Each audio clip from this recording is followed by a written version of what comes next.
Ferrara was born in the 6th century in this broad plain on the banks of the River Po, the only large Italian river, near Venice. Over the centuries, the little walled town grew, and with the Dukes of Este, it developed into one of the most sumptuous courts of the Renaissance.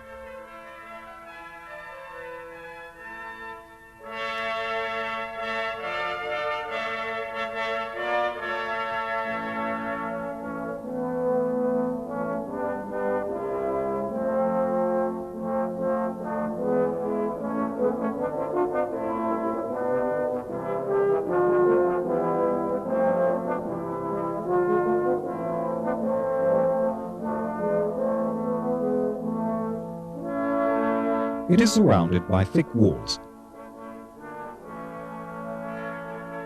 dominated by the majestic castle, where Lucretia Borgia and Renata of France, the Duke's brides, were housed.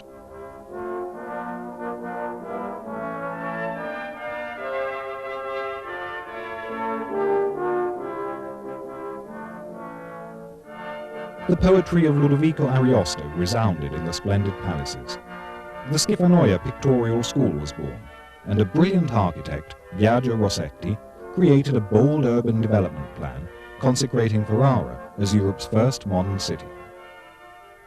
Today, the city's administrators, Jewish community, and citizens plan to restore another little city in the heart of Ferrara's historic center, the Jewish Ghetto. The Jews came to Ferrara over the centuries from Rome, Germany, and Spain.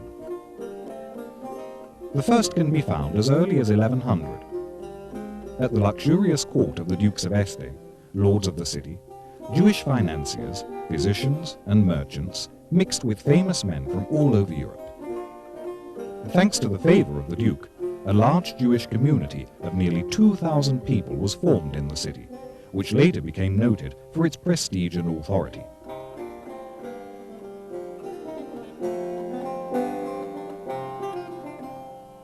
With the advent of the popes in Ferrara, in the early 1600s, the Jews were locked up in the ghetto.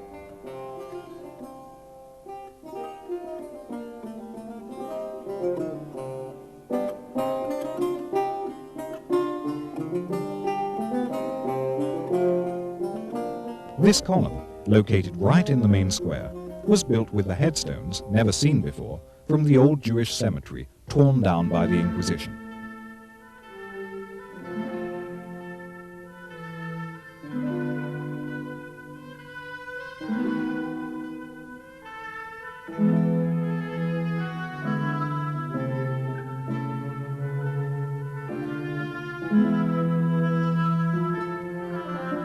A silent testimony of persecutions.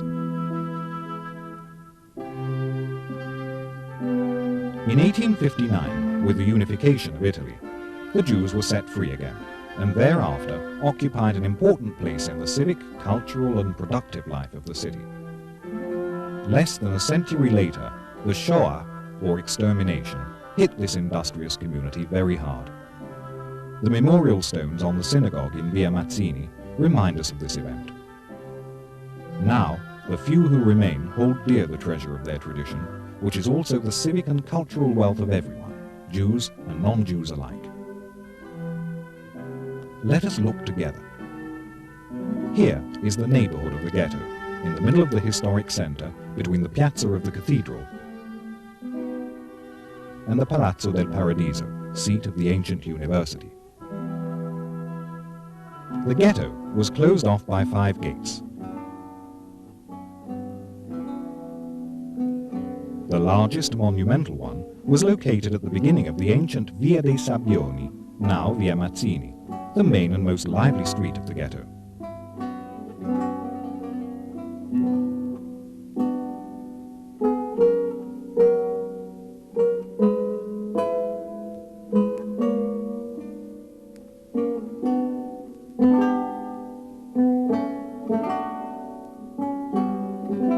Everything was discreet because the Jews had to keep out of sight of the church authorities. These houses, this street, and a single tiny square were the only world that generations of Jews knew. A labyrinth of narrow alleys, damp in the winter and suffocating in the summer, said the Ferrarese writer Giorgio Bassani. Here is a very old building from the 14th century. Here is a precious example of Ferrarese Renaissance architecture. Here, the famous Talmud scholar Isacco Lampronti was born. The many balconies show the need for light and air, the need to exchange a few words with neighbors, of those who for centuries knew nothing of space, gardens, or trees. Occasionally on the outside, a portal distinguished the well-to-do.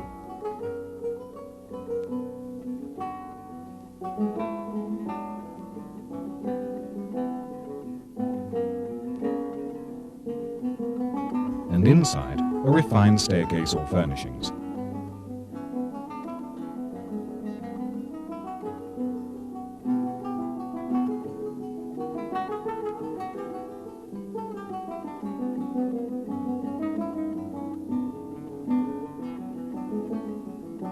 The houses were linked together by courtyards and secret passages, making it possible to flee from incumbent dangers.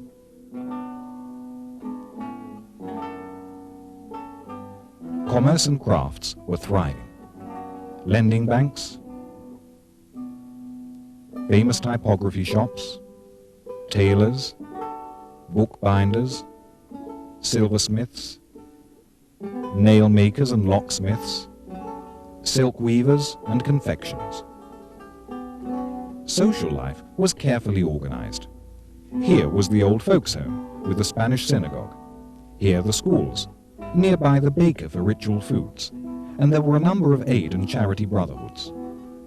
Even today, when the Jews have almost vanished, there is still the air of ancient culture in the neighborhood. And here we are, at the midpoint of Via Mazzini, at the Red Building, which has hosted the three synagogues of Ferrara and the community since 1485. Behind us, towards the Christian neighborhood, blank walls, locked doors, and barred windows still bring back memories of the cloistered ghetto. We enter the synagogue with Sweet Mikol, the main character of the Garden of the Finzi Contini, Bassani's novel, which made Ferrara famous all over the world. When we met at the synagogue door, generally as darkness was falling, after our parents had exchanged embarrassed greetings in the shadowy porch, we nearly always ended up mounting the steep steps to the second floor together, where, crammed with all kinds of people, echoing like a church with organ music and singing, was the large Italian synagogue.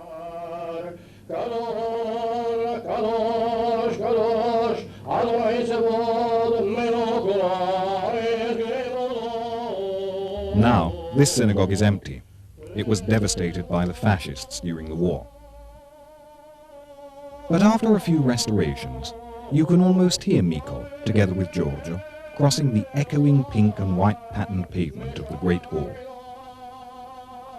We exit and descend into the German synagogue, so different from the Italian one in its severe, almost Lutheran reception. It was devastated by the fascists in 1940. Afterwards, lovingly reconstructed, today it opens only for the important holidays Rosh Hashanah, Sukkot, Pesach. One floor further down, the small 17th century Farnese synagogue hosts the few remaining faithful at daily prayers. This building also housed the famous Rabbinic Academy, the historical archives, and the Ghetto Tribunal Court. Today, the Ferrarese Jews are working to create a museum of their tormented and luminous history.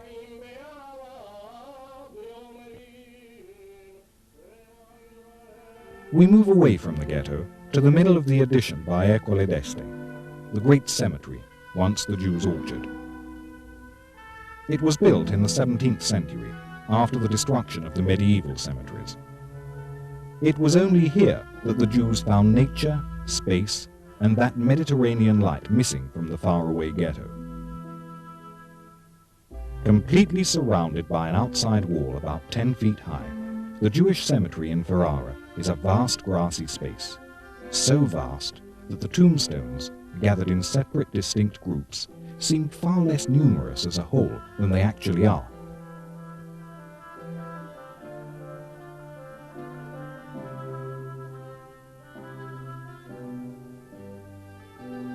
And again, Bassani. Once the hearse had passed the stone threshold of the broad gate, a sharp smell, the smell of newly mown hay, would come to animate the procession, oppressed by the heat. What relief, and what peace! A peace which accompanies us over the changing of the seasons. Summer,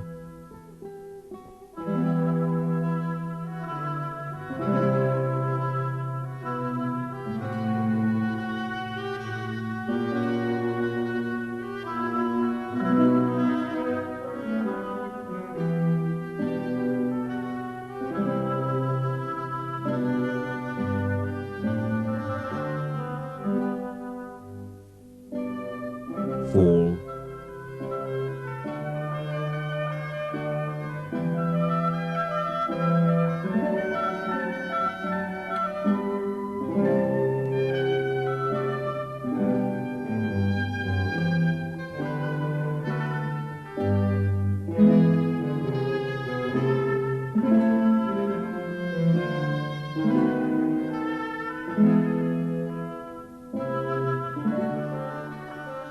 winter,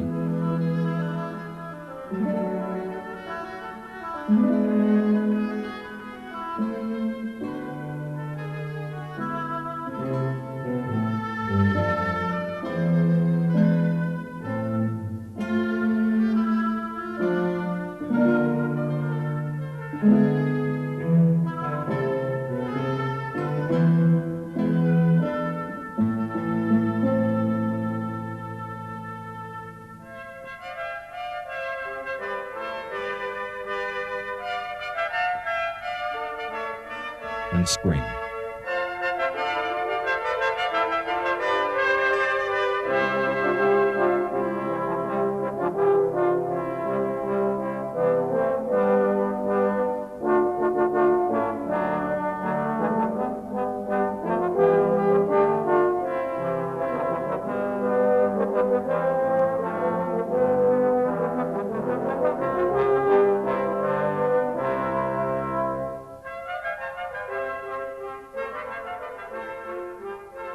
Ferrara, an Italian garden, an Italian ghetto.